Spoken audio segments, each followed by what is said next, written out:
All right, so I had this saved in my notes, and I'll be completely transparent. I have no idea what this is. Someone sent this to me about a week ago, and I'm really sorry. I tried to go back and find the DM, but I get so many DMs till I lost it. But I did save it on my phone so I can get back to it. But apparently, KG and Paul Pierce here talks about the Spurs, so I just want to know what they have to say.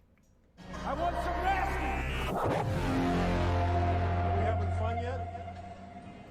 All right, guys, a couple things to get out the way, as always. If you guys want to support the channel, clanthemerchfan.com, link in the description, as always, or become a patron or YouTube member, only $2 per month. But yeah, if you guys want to support, link in the description. And also, $80+ on your order, you get free shipping. You just have to make sure you put free ship at the end. Someone asked me about that. They were like, it's not working. I didn't get free shipping. You have to literally type it in. You type in the promo code free ship on orders that's $80+. So just letting you guys know. And yeah, if you want to support it, it's all there.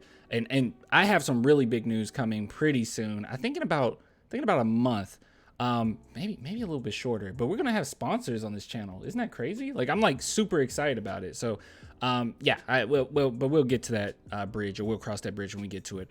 I'm literally like hoarding off my cat right now. She really wants to jump on here. All right, KG, Paul Pierce, what you got to say, me boys? They told me, I put in my notes, they said start at 52-30, but now I'm thinking about it, they might have meant 53-20. I have no idea. Yes, listen. On this style basketball, because he coached it. You know what I'm saying? Yeah. I'm eager to hear his philosophies on five out. It used to be 4-1. On 5 out. I'm eager to hear what we're talking about. This fast pace that's now took over our game. It ain't no more. Spurs are the fastest team in the NBA. I don't know if you guys knew that. We talked about Aiden early. The biggest damn near become more obsolete every year. You know what I'm saying? But when not you look, really though now. No, I'm saying now we're back to your big anchoring your offense and defense. You're looking like, I mean, think about the top 3 players right now in the game. Joker, Embiid, and Giannis. All anchors of both offense and defense of their teams. Yeah. So I'm eager to hear and that. Look who coming in now. Right.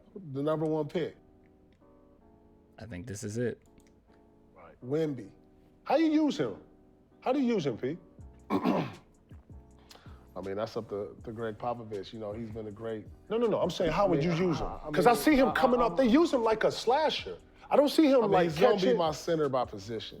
Oh, man. But like, I'm going to just let him just develop right now. If he get the rebound push, you know, we need you to just be everywhere. I mean, his talent is kind of like unlimited, you know, to what he can do on the court. He can put the ball on the ground. He can ISO from the elbow. He can knock down threes. So, you know, you just got to go out there and let him develop, see what he's best at and how he fits within the parameters of the team play. It's one of those things that everyone's going crazy about it. As you guys know, we went over this. Hold on, I'm actually going to look this up really quick. That Bleacher Report article on what Wemby can be. You see Wembanyama comparison. I think this is it. Trying to build Wemby's pro comparison. Yeah, this was absolutely ridiculous. They said half-court handles like Kevin Durant, blocking like David Robinson. And as he said, yeah, that is actually true. Like when you dominate in the NBA, or a lot of teams that dominate in the NBA and win a championship, their best players is it's not always the case, but their best player can be their defensive anchor. I would even go as far as say LeBron James was the defensive anchor for the Cleveland Cavaliers. So yeah, I definitely see that. But yeah, dude, ridiculous. Pick and roll, perimeter defense of Anthony Davis, which I think that his perimeter defense actually will be a little bit better than Anthony Davis's. Jason Tatum's step back package. I mean, we have no idea what he's going to be. Interior finisher or Porzingis. Porzingis himself saying that Wemby's better than him. I know you guys remember that. And then grab and go of Giannis. And I think that's what your boy KG was trying to bring up to Paul Pierce. But I don't know how familiar Paul Pierce is with like all of Wemby's games. From what I remember, every time I've seen him talk about Wemby, it hasn't really been a studying his game type deal. It's just kind of like the main consensus of people watching his highlights. So I'm not quite sure. Are you developing him as a slasher or as a big? Traditional big? I mean, I don't even know. Well, he's not even going to be a traditional big. Traditional big is anymore. Traditional post up big, catch it, ain't no more post. traditional big. What are you talking about? Ain't no traditional bigs no more. I need him just to be a player. Yeah, the closest thing to a traditional big, I don't mean to keep interrupting, but hey, copyright stuff. The closest thing to a traditional big in today's game may be Jokic, as far as like one of the best players in the NBA. I mean, I think he is the best. It's Jokic, but even he has some abilities that are like a guard. So I don't know. Open shoot. You there to block shots. You got. Play the game. He got a natural talent for the game.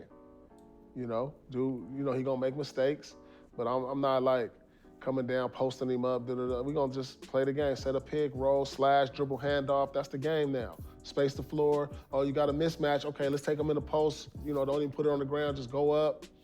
Stuff like that.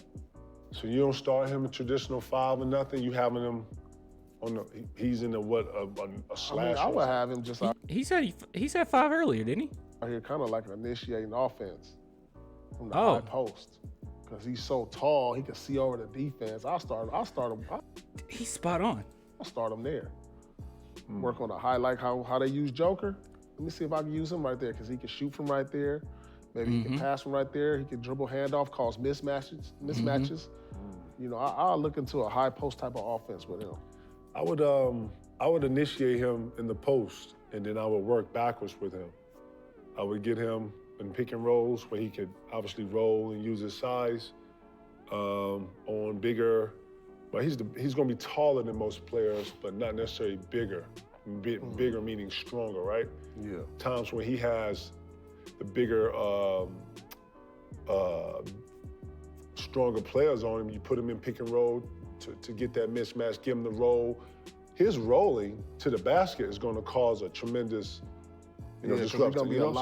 He's going to get a lot of perimeter guys, jumpers and open threes and shit like that. Because he's a lob threat. So I'm saying. So I think that when you got him trail, you use him in perimeter stuff, but traditional come down, he has to initiate, bro. I think the game is starting to evolve a little bit from coming down on the block. I see him being used similar to how Philly uses obviously Embiid, and how Denver is using. I'm sitting here correcting them like I'm there with them. Guys, I have nothing to add to this. I completely agree with them. But then again, it's KG and Paul Pierce. Like they know basketball. But yeah, I completely agree with them. I mean, it's so crazy him bringing up the fact that he's so tall, he can see everything, and he can initiate the offense in that regard as well. And like I saw a video recently. Maybe it wasn't recently. Maybe it was about a month ago.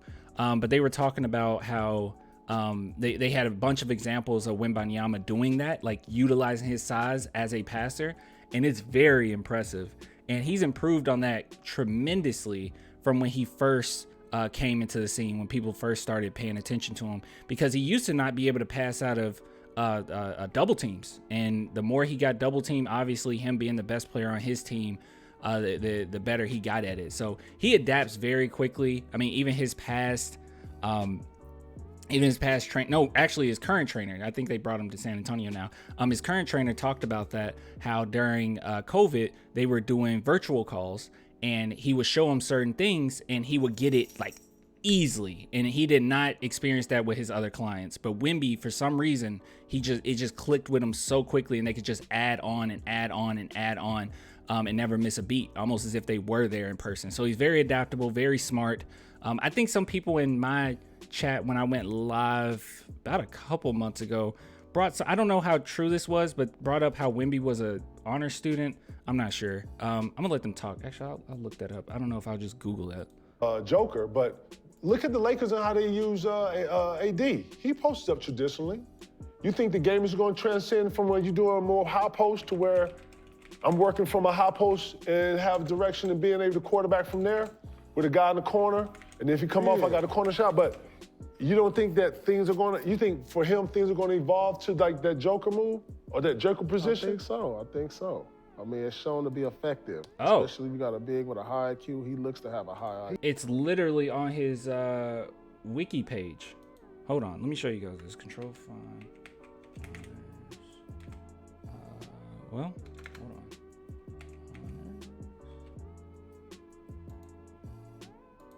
Is it? this it? Off the court, Wembanyama was a year ahead for his age in school and attended Lycée. I'm not sure. Lycée, that's the school, college. In agreement with, can't pronounce that, 92. He earned his bachelor's degree with honors, specializing in earth and life sciences and social and economic sciences. Besides his native language of French, obviously he speaks English fluently, having learned it via, okay, I don't really know this word. I've seen this word before, but not yeah. Self-education is education without the guidance of masters or institutions, generally autodidacts. Autodidacts? I don't know, guys. I can't read. Not as smart as Wemby, apparently. Are individuals who choose the subject they will study. They're studying material and the studying rhythm and time. Wow. Okay. So he's very efficient. Sorry. Okay. Good stuff. Wait a minute. Beginning in middle school by watching videos from American accounts on Instagram and English language television programs. Okay. So he basically taught himself English. I did not know that. Learn something new about Wemby every day. Very smart dude. Wait, they said something about his family. He's representing his family, a long-term relationship with. Okay, don't worry about that. Okay. He's 7'6". He gonna be the tallest nigga every night. Why wouldn't post that motherfucker up? Why wouldn't have him? I mean, he's not one of those power players. I know I ain't calling him that. I'm just talking about Like, starting in the poster, right? Post up is like more for your power players. He not that strong, take two like Embiid and Joker. He not that power player like that. You know what I'm saying? He finesse. So, he gonna use that finesse around the elbow. So you were starting perimeter. Like elbow. I hear you. Yeah. So where he can work one or two dribbles and get to his finesse, A lot of people have brought that up, by the way, as well. Like everyone trying to compare him to some of the bigs in the NBA. How is he going to handle that? But I've heard a lot of people say he could be like a Kevin Durant. I've heard people say he can run small forward. I mean, he's so versatile. But I'll be honest with you guys. If I'm playing like 2K, not real basketball, I will put him as center because I think you'll manage on like a video game. But in real life, the type of player he is, he's probably going to run power forward more than likely. Yeah. To me, I think he uses too many dribbles, bro. I think the things that he can do from the block to the top block to the free throw line to the other top block and the bottom block, he can do in that whole circle. You don't need a dribble. For rhythm, yeah, but bro, you can catch right now, shoot 15, 17 foot with no dribble. When he gets that, it's over. Yeah. I saw him in the summer league trying to get 3-4 dribbles in the post, and that's not gonna happen. Yeah. I mean, I've heard someone bring up the fact, and this was actually true. They figured it out based on his release point. But his release point is so high that in order to get a proper contest, just a proper contest, let alone block it, you would have to jump almost as if you're putting up the same amount of energy as a dunk. So it's absolutely ridiculous. It takes so much energy just to defend him. He's gonna have to be effective with one or two dribbles and go somewhere. And then he's 7'6". When he goes to extend, gonna be, when he goes to, bro, that's gonna be crazy. That's what I'm saying. You gotta put him in a position where he can take advantage of that 7'6". If not, bro. He should be man, I'm telling you, with his height and his ability to be a lob threat at the rim, and his just natural ability that he's showing now, I can see him giving you like 8 free throws a night, just on fouls. Yeah. That's what I said. Yeah. That's exactly what I said. I had a few people in my comments saying I'm crazy for saying that he could average 22 points. But that's the reason why I think that. I think he gets at least 10 a night easily, like without a lot of effort. Just because of his height and skill alone. Okay, hold on, guys. I want to... Autodidact. Autodidact. Okay. What did I say? Didact? Autodidact. Autodidact. Got it. It's gonna be hard to keep. The face like when you roll and you got that little man on him, he gonna have to foul him. You got the blast, like you know what I'm saying? Yeah. So he gonna have to blast big. He could give you 18 and 10 his first year. Straight up, easy. Yeah. And I say that respectfully to the game, and I say just off of how the game is. Him rolling mid post, he didn't got to roll all the way to the basket. Catch it off the glass. That should be like 8 points a night for him. Yeah. You know what I'm saying? Yeah, I'm eager to see this, dog. It's gonna be a great year, bro. It's a bunch of narratives we ain't seen that's coming into some of this stuff that we already know, and it's gonna make it for a compelling year, man. Yeah. Straight up. Man, it's so interesting seeing these guys talk because, I mean, guys that have already retired, I mean, you either get one or two things, it seems like. You either get the people completely hating, saying he's not going to be that great, and they basically saying that because they don't have to face him, right? Or you have people that just love the game and they come out of it, and these are very, like, established players, right? Like, they're in the history books. They're not worried about all that. They weren't scrubs when they played, so they can sit back and just admire the type of player he's going to be and not necessarily worry about if it's stomping on their legacy or just trying to get extra clips or anything like that. So, or clicks, sorry. But yeah, I love this. This was really good. Thank you for sending it to me. I'm so sorry. I'm telling you the truth. I get so many DMs. I don't know. I don't remember where it came from, but I do appreciate you and thank you for the love. If you guys want to support the channel, you know how to do it, or become a patron, a YouTube member, only $2 per month. And if you want to send me anything to react to, all you have to do is hit me up on Twitter or Instagram DMs, or you can literally just tag me into a post. If you tag me in something, let it be Twitter. I typically don't see them on Instagram. But anyways, get with you guys later. Until next time, bye.